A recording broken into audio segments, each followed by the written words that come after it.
Vi vil nu fortælle om differentialregning, og her vil vi komme ind på henholdsvis en sekant og en tangent. En sekant det er en ret linje, som rammer grafen i 2 punkter, hvorimod en tangent det er også en ret linje, men rammer kun grafen i 1 punkt.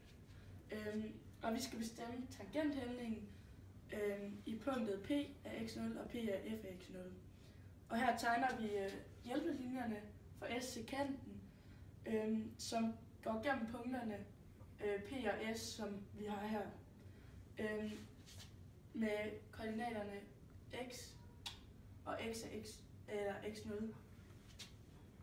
Linjen s-sekanten er en sekant til grafen, og sekanten s er hældningskoefficienten, som hedder as er lige med f af x0, eller f af x minus f af x0 over x minus x0. Og hvis vi siger, at x går mod x0, så vil det være f mærke af x0, som også er differentialkoefficienten. Ja. Hvis vi lader x gå mod x0, så vil punktet S nærme sig punktet P. Og det vil så sige, at sekanterne de nærmer sig en grænsestilling, hvilket svarer til, at sekanthældningen for sekanthældningen har en grænseværdi for x gående mod x0. Og den her linje den kalder vi så for tangenten til grafen i punktet P. Og at sekanthældningerne de har en grænseværdi for x gående mod x0, betyder, at grænseværdien af brøkerne f af x minus f af x0 minus x af x0 vil eksistere, når x går mod x0. Og det bliver så kaldt for differentialkvotienter. Vi vil nu gerne bevise, at f af x er lig x i anden er differentiabel i et hvert x0 med differentialkoefficienten.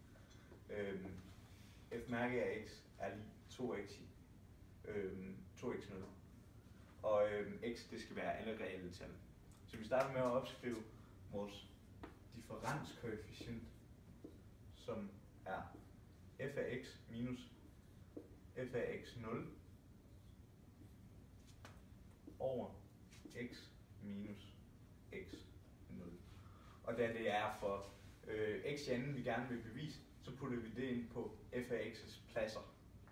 Så det bliver x i anden minus x0 i anden over x minus x0. Yes. Og vi vil nu faktorisere den, da det er smart, hvilket I kan se i næste træk. Så vi faktoriserer den, så bliver det x plus x0 gange x minus x0 over stadig igen x minus x0. Fordi det var smart at faktorisere dem her, det er fordi, at som I kan se, så er de her ens, og de går derfor ud med hinanden. Og tilbage har vi så x plus x0. Vi vil derfor nu lade x gå imod x0, og som vi fik der, så har vi x plus x0, og da vi vil lade det gå imod x0, så bliver det så x0, nu skriver jeg skævt, plus x0, hvilket må så være lige 2x0. Vi har nu fundet frem til det, og fordi vi ikke lod x gå imod x0 allerede heroppe, var fordi, at vi derfor ville der have stået x0 minus x0, som jo bare giver 0, og vi vil derfor have divideret med med 0, hvilket man jo ikke kan gøre. Og vi har derfor fundet ud af nu, at når at x går mod x0, går vores differentialkoefficient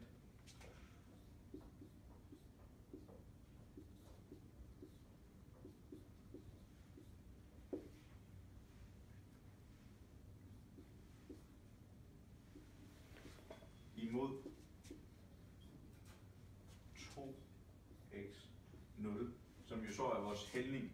Og vi har derfor bevist, at f er differentiabel i hvert x0, og at vores f-mærke af x, eller differentialkoefficienten, er lig 2x0.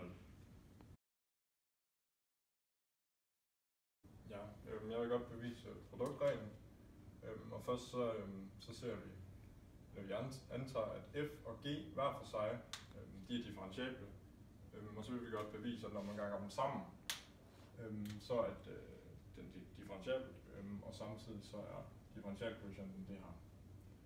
Ja. Og fordi at f og g de er differentiable hver for sig, så må differentialkoefficienten, hvor vi indsætter f, den må så gå mod f-mærke af x, altså differentialkoefficienten, og det samme det gælder så for g. Og så indsætter vi så f gange g, differentialkoefficienten, her. Og bagefter så indsætter vi så x-værdierne, eller x i funktionsværdierne, hvor vi så får det her. Ja, og det vi så gør nu, det er, at vi tager det samme led, som er f af x0 gange g af x, og først så trækker vi det fra, og så lægger vi det til, som man jo selvfølgelig godt må. Ja, og grunden til, at vi gør det, det er fordi, at så kan vi så faktorisere det. Fordi at vi kan se, at g af x her, det bliver ganget på f af x0 og f af x. Så vi kan skrive det sådan her op.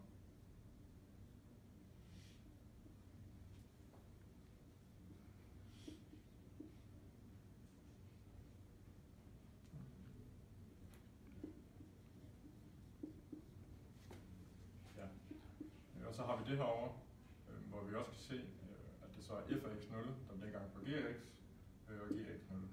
Så det kan vi så skrive sådan her.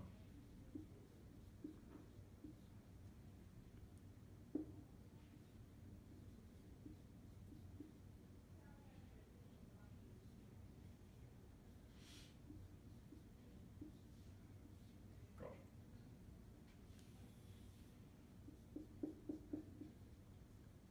Ja. Og nu kan vi så dividere nævneren op i begge led. Og så får vi så det her nede. Ja. Og så kan vi så se, at de er ligesom delt op i to her, så det her stykke,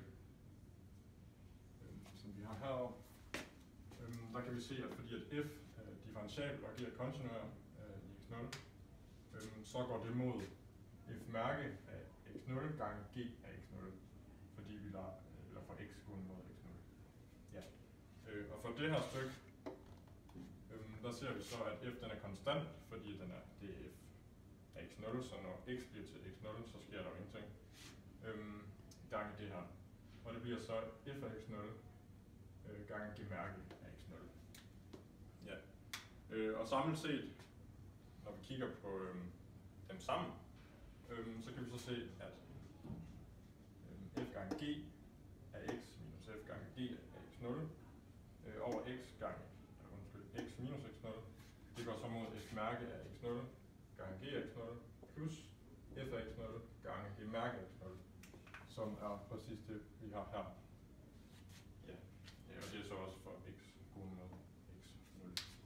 Ja, og så har vi så bevist, at når vi ganger to funktioner sammen, så er de også, altså hvis de begge to er differentiable, så er de også differentiable, når vi ganger dem sammen.